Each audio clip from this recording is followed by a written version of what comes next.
There is a photograph in the Humboldt Redwood State Park archive. It was taken in 1915. 3 men are standing inside a hollowed stump, not beside it, inside it. The stump is wider than a 2-car garage. The men look small the way people look small inside cathedrals. The tree that produced that stump no longer exists. It was felled in 1912, milled into fence posts and railroad ties, and distributed across the American West. Nobody held a ceremony. Nobody recorded the frequency of the sound it made when it fell. The stump is still there. You can visit it. Tourists photograph it every summer and call it remarkable, which is the word people use when they mean something they cannot explain. That photograph is where this story begins, not because of what it shows, but because of what it requires you to accept. A living organism older than the Norman conquest of England, taller than a 20-story building, was removed from the physical world in a single afternoon and converted into material. Not destroyed, converted. The timber industry of the late 19th and early 20th centuries did not eliminate trees. It processed them. It ran them through a system so efficient, so total, that within 60 years the old growth forests that had covered roughly 1/3 of North America's Pacific coastline were reduced to less than 4% of their original extent. The conversion happened so quickly that most of the people alive today have no biological memory of what was lost. You have never stood beneath a tree that was alive when Rome fell. You have never heard the acoustic environment that a 200-foot canopy produces. You have never experienced the fog behavior, the soil chemistry, the mycorrhizal networks that existed beneath a forest that had never been cut. Those things are not described in any living person's sensory experience. They exist only in photographs, in core samples, in the journals of the men who cut them down. I want to be precise about the scale of what we are discussing, because the numbers have a way of becoming abstract before they become meaningful. The coast redwood, Sequoia sempervirens, routinely reached heights of 350 to 380 feet. The tallest recorded specimen measured 379 feet at the time of its survey. For comparison, the Statue of Liberty, from base to torch, stands 305 feet. The trees were taller than the Statue of Liberty. They were not rare anomalies. They were the dominant species across 2 million acres of coastal California. The giant sequoia of the Sierra Nevada reached smaller heights but vastly greater volume. The General Sherman tree, which survives today only because it was deemed too difficult to extract profitably, contains enough wood to build 40 houses. It is 2,700 years old. It was already 800 years old when the first Viking longships reached North America. These are not poetic exaggerations. These are the figures from the measurements taken before the cutting began. The cutting began in earnest in 1850. The California gold rush had created a demand for lumber that the eastern forests could not satisfy at the required speed. The redwood forests of the coast and the Sierra stood immediately adjacent to the ports and the mines and the growing cities. They were, in the economic language of the period, conveniently located. The first commercial sawmill in Humboldt County opened in 1850. By 1890, there were over 100 mills operating along the Northern California coast alone. The technology evolved to match the scale of the resource. Standard axes and 2-man crosscut saws were replaced with steam-powered equipment, with springboards that allowed fallers to work above the root flare, with chutes and rail lines that could move timber down slopes that no horse or ox could navigate. The industry built entire towns around single groves. The town existed for the grove. When the grove was gone, the town was abandoned. In the cut-over regions of the Pacific Northwest, you can still find the concrete foundations of mill towns that operated for 15 years and were then vacated completely. The forest fed the town, and the town ate the forest, and when the forest was gone, there was nothing left for anyone. Here is what the economic histories tend to omit. The men doing the cutting were not indifferent to what they were cutting. The journals of the fellers and the mill workers describe the trees in terms that do not read like descriptions of raw material. They describe the smell of the heartwood when fresh cut, a scent that multiple accounts compare to nothing else on earth. They describe the ground shaking when a large tree fell, tremors felt a quarter mile away.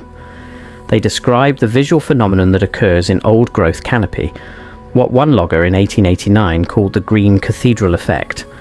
Light coming through a canopy so high and dense that it behaves more like stained glass than open sky. These men understood they were inside something extraordinary. They cut it anyway because the economic system they operated within gave them no alternative. You cut or you starved. The trees were not a heritage site, they were a paycheck. The federal government's position shifted repeatedly between 1850 and 1910. Initially, the policy was explicit encouragement of extraction. The Timber and Stone Act of 1878 allowed private individuals to purchase 160 acres of federal forest land for $2.50 per acre if the land was, in the language of the Act, unfit for cultivation. Old-growth forest qualified as unfit for cultivation. The Act was immediately and systematically abused. Lumber companies hired agents to recruit men off the streets of San Francisco and Portland, pay their passage and filing fees, and have them claim 160 acres each, which they immediately transferred to the company. The General Land Office investigated these schemes and documented them thoroughly. The documentation exists. The prosecutions were rare. The economic pressure to continue the extraction was simply larger than the institutional capacity to stop it. By 1891, Congress passed the Forest Reserve Act, giving the President authority to withdraw forest land from public sale. Benjamin Harrison immediately withdrew 13 million acres. Grover Cleveland added 25 million more. The timber industry responded with congressional pressure that effectively paralyzed the reserve system for a decade. The forests were protected on paper while the cutting continued on the ground. Theodore Roosevelt and Gifford Pinchot reorganized the reserves into the National Forest System in 1905, but by then the most accessible, most commercially valuable old-growth timber in the United States had already been cut. The reserves protected what the industry had not yet found profitable to remove. There is a detail in the Pinchot papers at the Library of Congress that I have not seen cited in any popular account of this period. In a letter dated March 1907, Pinchot wrote to Roosevelt describing a tour of recently cut over land in Humboldt County. He described the stumps, not the standing trees, which were already largely gone in the areas he surveyed. The stumps. He wrote that they were of a height and circumference that made the landscape resemble, in his phrase, a field of truncated monuments. He was looking at what remained after the extraction and describing it in the language of ruins, a field of truncated monuments. He was not given to poetic excess. He was a forester and a bureaucrat. The phrase slipped out because there was no technical vocabulary for what he was seeing.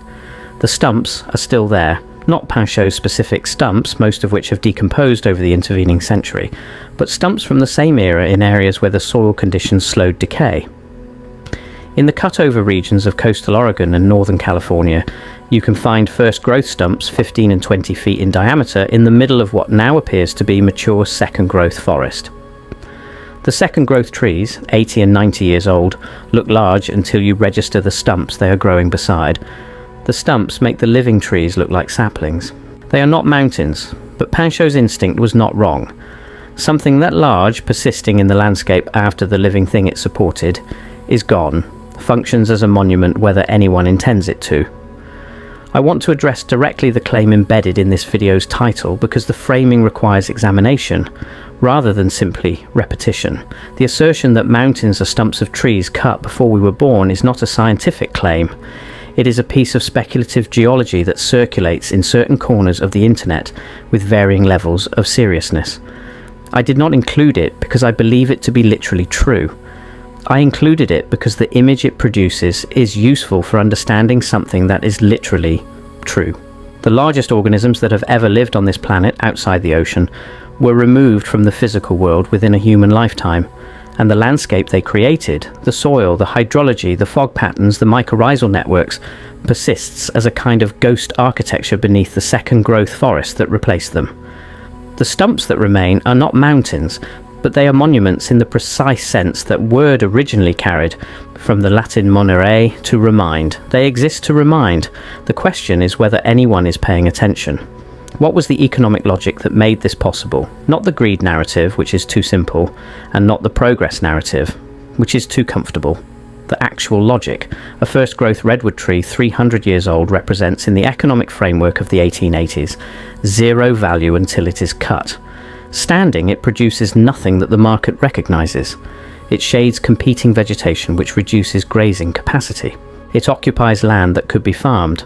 From the perspective of an agricultural economy attempting to settle a continent in a single generation, the old growth forest was not an asset. It was an obstacle. The economic system could not hold the value of what those trees were doing while standing. The water retention, the carbon sequestration, the soil stabilisation, the fog collection, the biodiversity support, because those services had no market price. They were externalities in the technical sense, costs and benefits that fell outside the transaction between buyer and seller of timber. The trees were cut not because anyone decided to destroy them, but because the economic system of the period was structurally incapable of recognising their value. That incapacity has a name now. Economists call it the problem of unpriced externalities. We now have the vocabulary for what was lost. We did not have it when the cutting was happening. The men in the Humboldt County mills in 1890 were not operating with deficient values. They were operating with deficient information systems. The market they participated in could not tell them what they were destroying because the market had no mechanism for pricing it. This is not an excuse, it is a diagnosis. And diagnoses matter because the same structural problem persists. The temperate rainforests of British Columbia are still being cut. The boreal forests of Canada and Russia are being cut. The same externality problem that erased the coast redwoods in 60 years is operating in those systems right now. And the vocabulary we now have for it has not yet translated into economic structures capable of stopping it. Beethoven's tuning fork sits in a glass case at the British Library. The stumps of the old growth redwoods sit in the soil of coastal California, slowly feeding the second growth trees that have grown up around them. Both are relics of something the modern world has moved on from without fully accounting for what it left behind. The difference is this: you can replicate a frequency, you can tune a piano to 455.4 Hz and approximate what Beethoven heard. You cannot replicate 300 years of undisturbed forest growth. You cannot reconstruct the mycorrhizal network that connected an intact old growth stand across 2 million acres.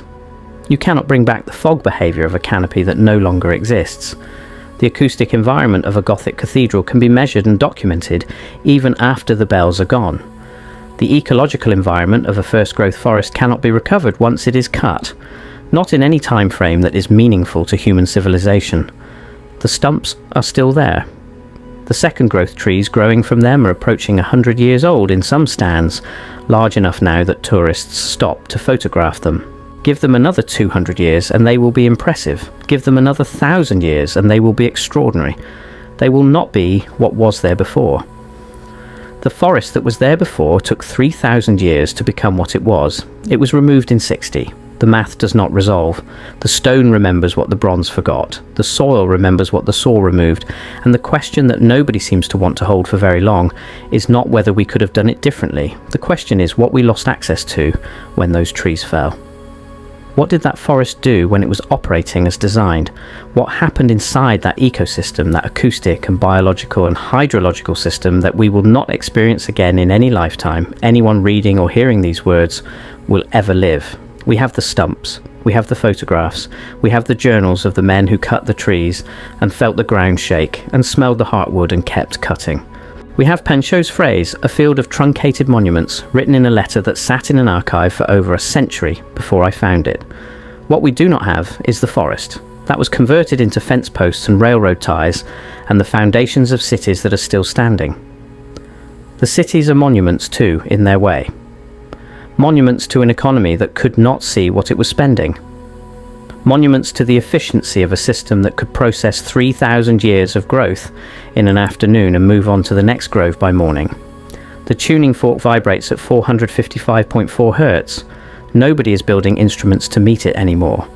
The stumps are 15 feet across. Nobody is planting trees to replace them. Both are waiting for a question the modern world has not yet learned how to ask.